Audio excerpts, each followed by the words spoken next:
Welcome to Ann David's Inspiration today, and we are talking about excellence. Excellence is a word that really excites me, not because I'm already there, but because I'm working towards perfecting or attaining a degree of excellence in whatever it is I do at a personal level, in my career, as well as in my family. I remember a friend of mine that loves to talk about poverty, not like to glorify poverty, but every time he speaks against poverty and he enlightens people on how you can get out of poverty. And so one day I asked him, why is it that you're so passionate about talking against poverty? It's like you hate it with a passion. And yet you are not at the level where we can probably call you the who is who in this country. And he told me that you don't talk about something because you're already there. Sometimes it's a mission God has called you God has sent you on a mission to liberate people from that. And as you walk towards defeating that which you're talking about, you cannot sit back and say, I'll not talk about it because I'm not there already. And so for me, I would say, even if I'm not there yet, I can say I sort of love it when somebody does something with excellence. A good example is most of the house girls that we employ in our homes.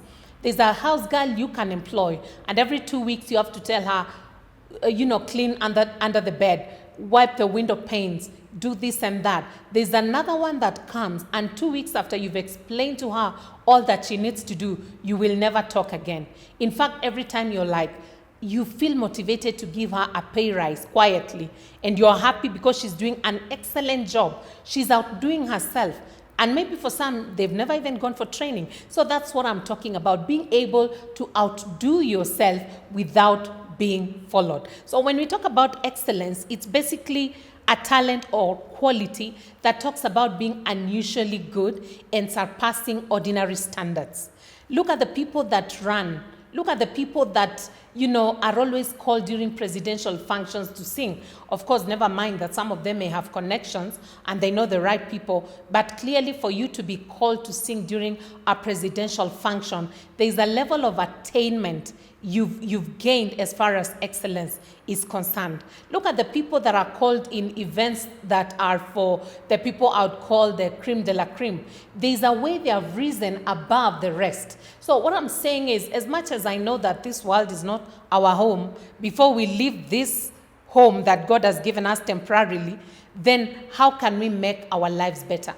The word excellence has been kind of misused sometimes, like I said before, whereby you have people saying center of excellence, business, excellence, this excellence. But when you dig deeper, you realize actually there's not much excellence.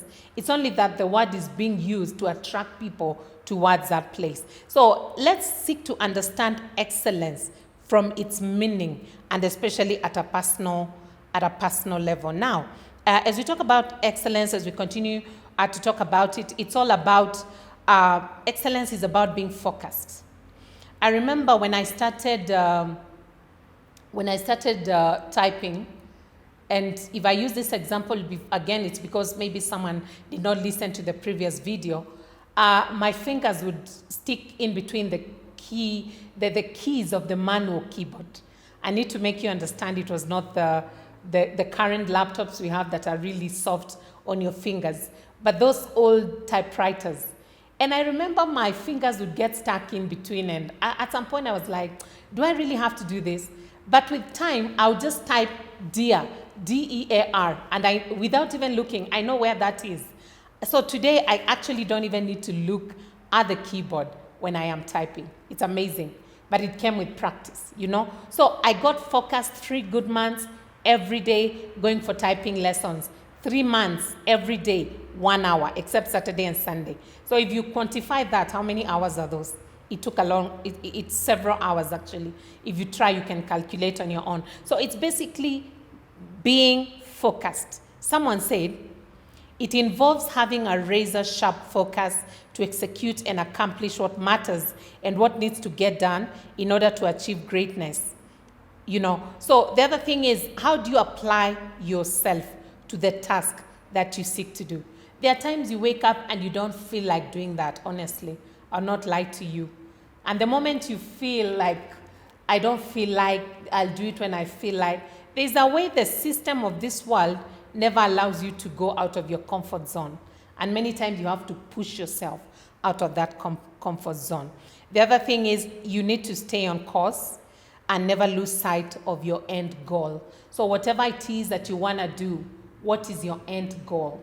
The moment you have your end goal in sight, you will not get discouraged. So as we conclude our segment today, please remember that it is about being focused, and someone called it a razor sharp kind of a focus. So much focus that, and I'm not talking about being mechanical, no. I'm just saying, if you know today I'm gonna do 2 chapters, no matter what happens, if it means missing my lunch, I must finish those 2 chapters. And so with that, I'll say, have a good time as we wait to watch the next segment.